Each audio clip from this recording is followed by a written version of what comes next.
Hello viewers, welcome to bit kitchen. இன்றைக்கி நான் என்ன ரெசிபி பண்ண போகிறேன்னா ரவா அல்வா. இன்றைக்கி நம்ம செய்கிற மெத்தடில் பேக்கரியில் கிடைக்கிற அதே டேஸ்ட் நம்மளுக்கு இந்த அல்வாலேருந்து கிடைக்கும். ஓகே, இதுக்கு தேவையான இன்க்ரீடியன்ஸ்லாம் இப்போ பார்க்கலாம். ஃபர்ஸ்ட் ரவா 150 கிராம் நான் எடுத்திருக்கேன். நெய் 50 கிராம், சுகர் 1 கப். நெக்ஸ்ட்டு ஏலக்காவை பவுட்ரு பண்ணி எடுத்துக்கோங்க. நெய்யில் வறுத்து எடுத்த முந்திரி பருப்பு, நீங்கள் சும்மாவே போடுறதுனாலும் போடலாம். ஓகே, இன்க்ரீடியன்ஸ்லாம் ஓவர். இப்போ நம்ம அல்வா எப்படி செய்கிறதுன்னு பார்க்குறதுக்கு முன்னாடி நம்ம சேனலை சப்ஸ்கிரைப் பண்ணுங்கள், கூடவே அந்த பெல் ஐக்கானையும் ப்ரெஸ் பண்ணிவிடுங்க. அல்வா பிடிச்சிருந்துச்சுன்னா லைக் பண்ணுங்கள், மறக்காமல் ஃப்ரெண்ட்ஸ்க்கும் ஷேர் பண்ணிவிடுங்க. வாங்க வீடியோக்குள்ளே போகலாம்.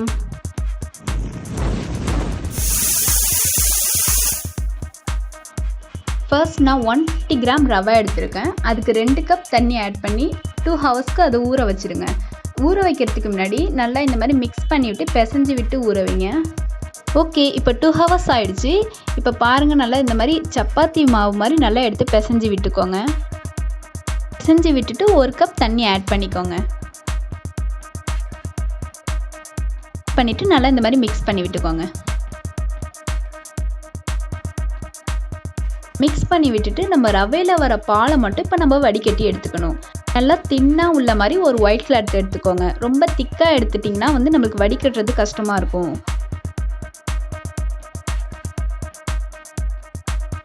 அதில் இப்போ வடிகட்டி விட்டுட்டு நல்லா இந்த மாதிரி டைட்டாக பிடிச்சி விட்டு நல்லா பிழிஞ்சு விட்டுக்கோங்க.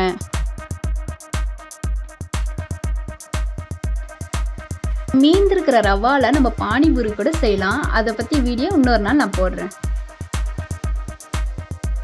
ஓகே, பாலை வடிகட்டி எடுத்தாச்சு. இப்போ அடியில் கொஞ்சம் ரவா இருக்கும், அதனால தான் நமக்கு சாஃப்டாக கிடைக்கும் அல்வா.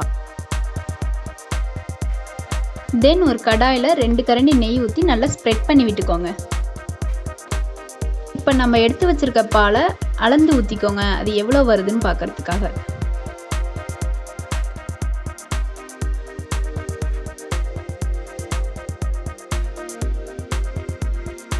இப்போ 2 கப்புக்கு பால் வந்திருக்கு. 1 கப் சுகர் ஆட் பண்ணிக்கலாம். ஆட் பண்ணிவிட்டு நல்லா மிக்ஸ் பண்ணி விட்டுக்கணும்.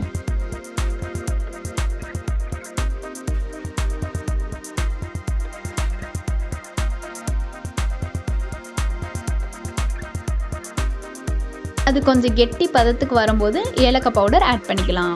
பண்ணிவிட்டு அதையும் நல்லா மிக்ஸ் பண்ணி விட்டுக்கணும். அது ரெடி ஆகிறதுக்குள்ளே நம்ம கேரமல் ரெடி பண்ணிடலாம். First 2 tablespoon sugar add பண்ணிக்கோங்க. 1 டேபிள் ஸ்பூன் வாட்டர் ஆட் பண்ணிக்கோங்க. போட்டு நல்லா மிக்ஸ் பண்ணிக்கோங்க. இப்போ கேசரி பவுடர் ஆட் பண்ணிக்கோங்க. இது ஆப்ஷனல் தான். நல்லா மிக்ஸ் பண்ணி விட்டுட்டு நம்ம கேரமலை இதில் ஆட் பண்ணிக்கலாம். நான் ஏன் கேசரி பவுடர் ஆட் பண்ணியிருக்கேன்னா எனக்கு சீக்கிரமாக கலர் வரணுங்கிறதுக்காக நான் இதில் ஆட் பண்ணிக்கிட்டேன். நார்மலாக சுகர் வச்சு நல்லா மிக்ஸ் பண்ணிக்கிட்டே இருந்தால் கூட அது நல்லா தேன் கலர் நம்மளுக்கு கொடுத்துரும். அதை கூட நம்ம இதில் ஆட் பண்ணிக்கலாம். கேரமில் ஆட் பண்ணிவிட்டு நல்லா மிக்ஸ் பண்ணிக்கிட்டே இருக்கணும். அது விடாமல் மிக்ஸ் பண்ணிக்கிட்டே இருங்க.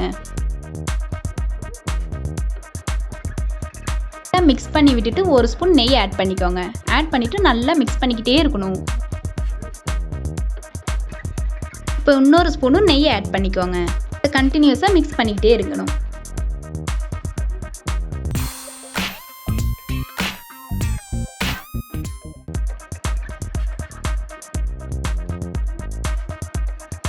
அல்வா ரெடி ஆயிடுச்சுன்னா இந்த மாதிரி பேனில் ஒட்டாமல் வரும். இப்போ இந்த ஸ்டேஜில் நம்ம நெய்யில் வறுத்தெடுத்து முந்திரி பருப்பை ஆட் பண்ணிக்கலாம். லாஸ்ட்டாக 1 ஸ்பூன் நெய் ஆட் பண்ணிக்கோங்க.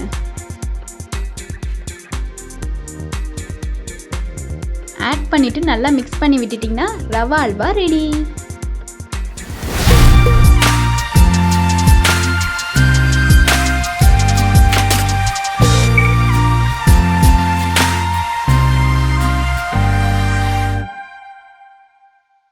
இந்த அல்வாவை நீங்களும் வீட்டில் ட்ரை பண்ணி பார்த்துட்டு உங்களுக்கு பிடிச்சிருந்துச்சுன்னா லைக் பண்ணுங்கள், ஷேர் பண்ணுங்கள், சப்ஸ்கிரைப் பண்ணுங்கள், கூடவே இந்த பெல் ஐக்கானையும் ப்ரெஸ் பண்ணிவிடுங்க. ஓகே, பாய்.